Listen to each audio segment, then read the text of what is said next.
All right, Jesse on Fire, welcome back to the channel. Let's talk about Khamzat Chimaev and Khabib and his crew, although Khabib's not really directly involved in this. More, Khamzat called him out, and then Khabib's people came to his aid. But we got a Chechnyan military dictator in the middle of this, where he's got accused of all kinds of concentration camps and things like that. He's built his entire society around mixed martial arts and gladiator culture, and we're not going to talk about this. Oh, I guess we could talk about the fight card tonight. Oh, what do you think Shabazia is going to do in his comeback fight? That's actually really interesting.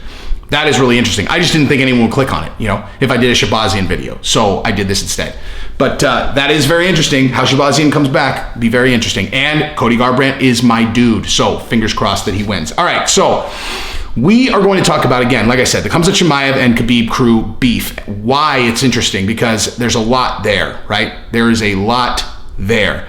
So if you like the content, subscribe and ring the bell. Now I realize some of you have come to just hope that all I would do is talk about Diego Sanchez and Joshua Fabia, but I can't do that, okay? I can't be the channel that only talks about those guys, even though there is another video I could do, because there is a Twitter account that might be Joshua Fabia's. It's really hard to say. I have to put another video out before I do that one, though, because I can't be the only thing that I talk about, okay? But anyway, we're gonna talk about this. So I will do that video as well. So basically, this all started because Kadyrov, who is the military dictator in Chechnya, and he is a serious guy, okay? Like he's like, go on his Instagram, you're like, man, if I thought dictators were cool, or if I wanted to be a cool dictator, this would be the dictator that I would be. I'm smiling all the time. I've got my military over here. I've got all the fighters over here. We're warriors. I'm smiling. That guy probably has... Can you try to imagine how many bodies that guy has on him? Like, seriously, like Kadyrov has probably murdered or ordered the murder of so many people you couldn't even wrap your brain around. You'd be like, no one could kill that many people nowadays, right? But no, yeah, he could. He is a gangster with a capital G, okay? Now, such a gangster that we're going to kind of get into the history of this thing, because there is history between these two countries, and these, in case you guys have not noticed, if you're from that part of the world, you're pretty proud of the area that you come from. If you're from Chechnya, you're pretty proud that you're from Chechnya. If you're from Dagestan, you're very proud that you're from Dagestan, right?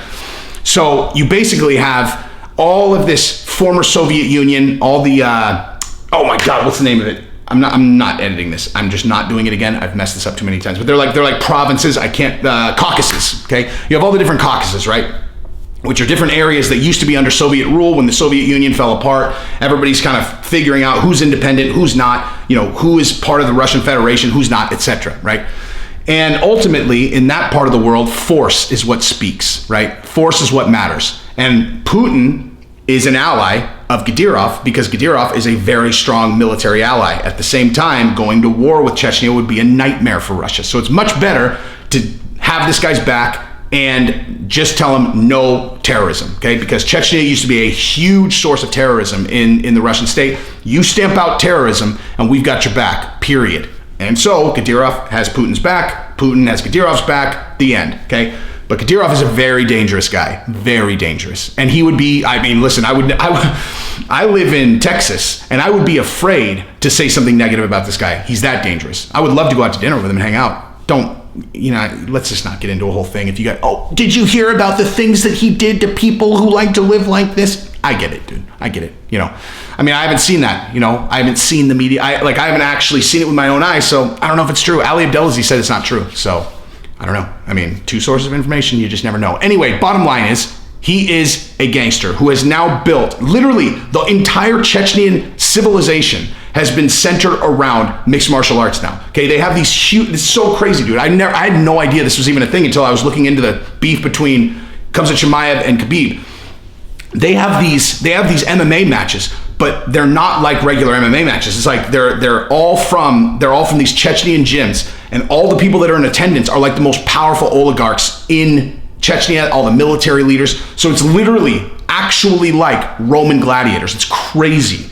There's a special on it on HBO. I would highly suggest that you guys watch. It's really fascinating, like really, really fascinating. Like basically, it's one of those countries where like if you're in a big, powerful spot, you have a great life. I have no idea what the rest of the country lives like.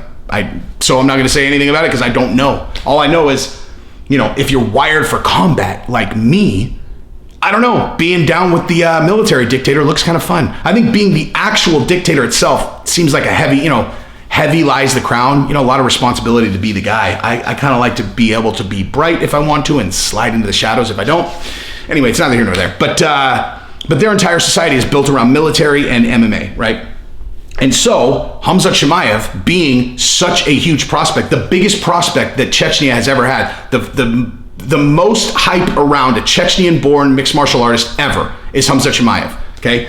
So how this all started, right? How this all started was Kadyrov was doing an Instagram live, right? Like he does. And he was saying, obviously, he was being respectful of Khabib. He wasn't saying anything negative. He was just saying, obviously, Khabib can tear through anyone in the UFC. I would love to see how he would do against our guys here. Because like I said, he's built this whole entire society around mixed martial arts. Now, do I believe that they have this secret, like, little cabal of MMA fighters that could beat people that would actually, pose a formidable threat to Khabib? I don't believe that, only because why would he not put him in the UFC, right? He's so proud of Khamzat. Why wouldn't he put these guys in the UFC if they were that good, right? Now, I don't know for sure, but it seems very unlikely that there is all of a sudden, I do think that there are going to be great fighters that come out of this. But to think that they're just over there, just in the shadows, like, oh man, if they would only give me a shot at Khabib, I would crush him. That's hard to believe for me. But he said basically he would pay Khabib whatever he wants to come out of retirement and fight in their whatever, whether it's an organization. I don't really understand the format of how they're sanctioned there.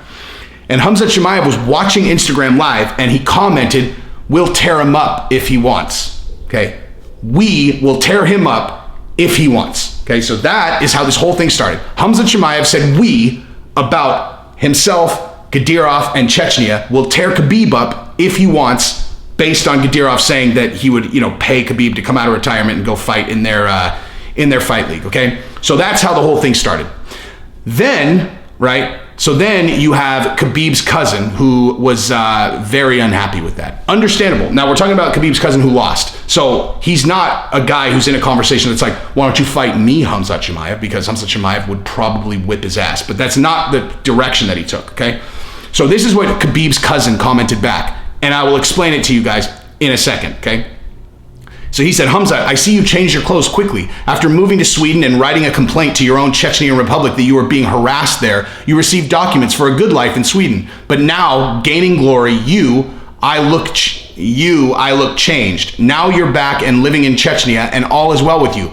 I'm happy for you. Don't lose that comfort zone. Not long ago in America, you sat and ate with us at the same table, worked out in the same hall, went to the same mosque together and called us brothers. And now you write that you're going to tear someone up? Yes, I agree. Everyone has the right to express their opinion, but be careful with what you say.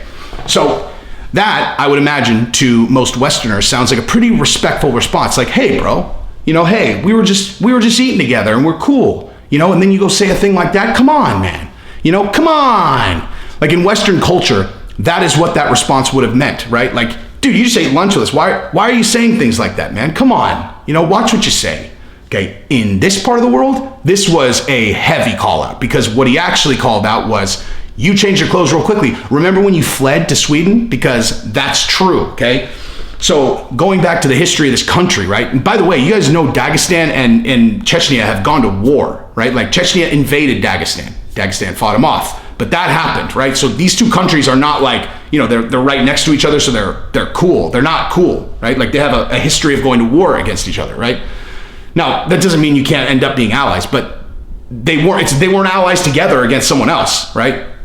So, bottom line is, in the post-Soviet Union, there were a lot of those caucuses that were very challenging to live in because you have the governments you got your new government trying to figure out, okay, are we independent? Who do we answer to? And you got Russia trying to put everybody, put the boot on everybody.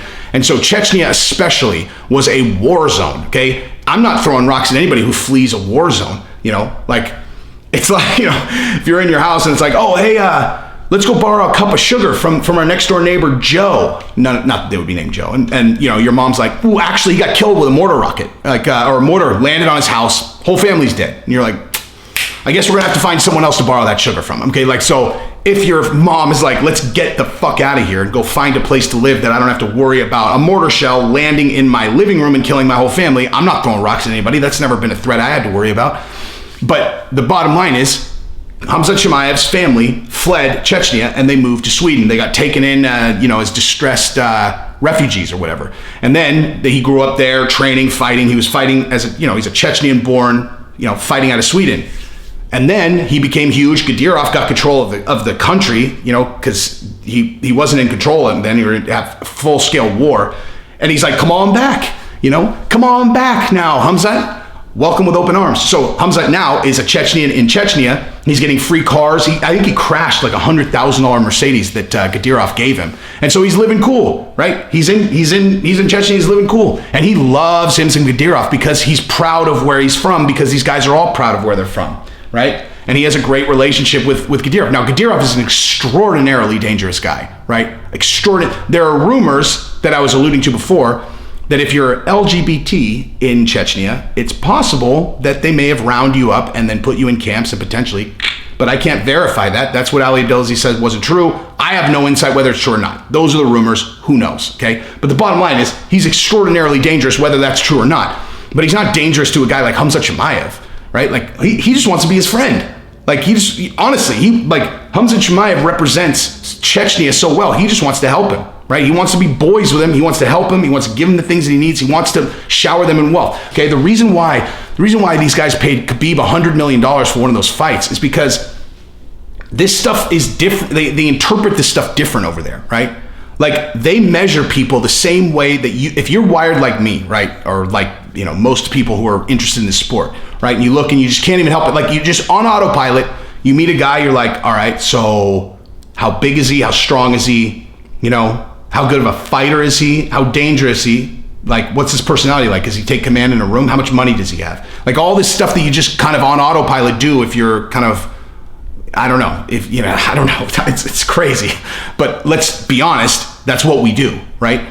And so they do that as well, obviously. And so over there, like Khabib is the world champion. He's undefeated. You can't have Conor McGregor, who's the representation of the Western world, like the exact opposite of what their culture is, walking around with $100 million in the bank, and your champion doesn't have that. So they'll shower money on him because he represents their way of life, right? Like that's just the way it is. And I'm saying that as I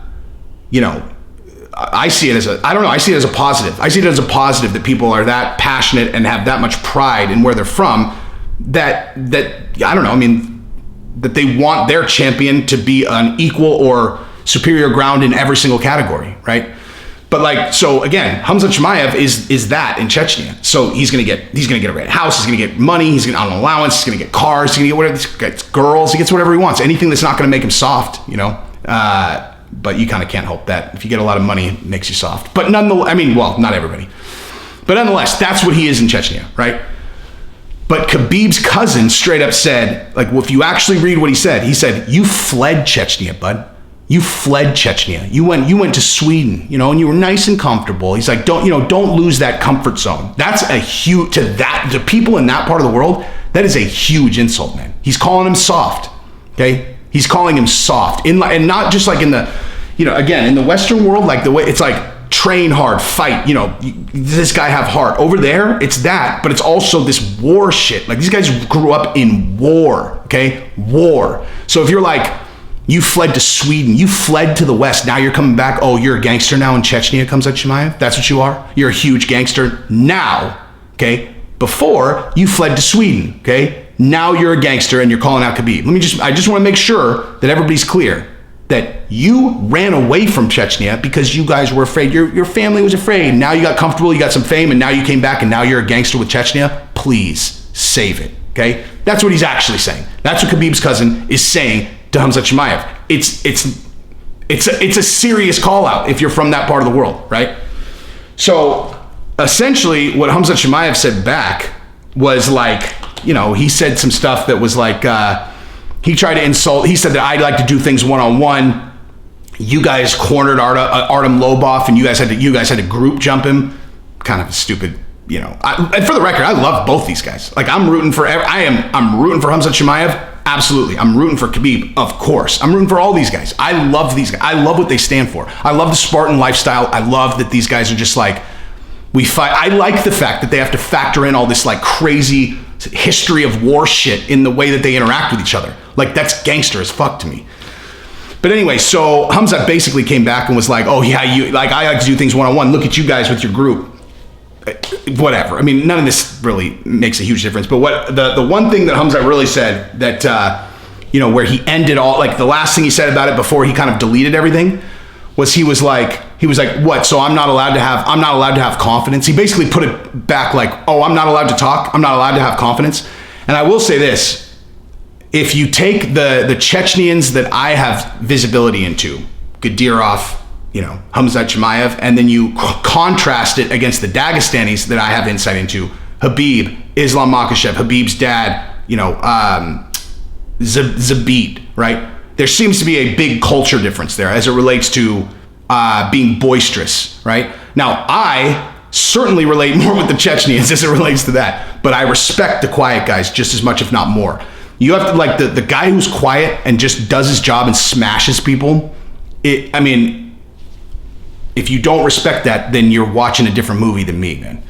But anyway, Khamzat ended up deleting the entire thing. I mean, look, both all these guys are under the same management. They're all with Domination MMA. Ali Abdelaziz manages all of these guys. So I would assume Ali, and one thing I've seen with him is the family is very important. Like, it really genuinely is. Like, the Domination MMA family is really important. I bet you he went and squashed all that. Like, with both sides. It's like, you guys, no. We represent Muslim MMA, this part of the world. You guys can have your little thing, but publicly, dude, we're together. I bet you that he, had those conversations. Would be my guess. He's an exceptional manager, obviously. The best manager in the business, without a doubt. So anyway, that's what I got. So if you like the content, subscribe and ring the bell. If you're looking for a funny video about Josh Fabia and Diego, I'm going to do another one.